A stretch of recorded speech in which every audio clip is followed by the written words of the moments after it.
Let us prove the following theorem. The least divisor greater than 1 of a composite number is a prime number. Let n be a composite number.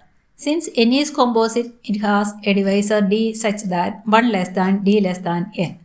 Let the least divisor of n greater than 1 be p, that is, p divides n. We shall prove that p is prime. Suppose, on the contrary, that p is composite. Then there exists an integer q such that 1 less than q less than p and q divides p.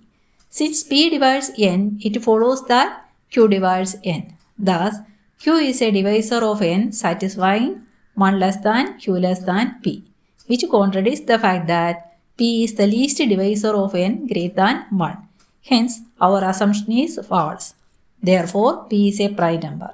Hence, the least divisor greater than 1 of a composite number is always a prime number.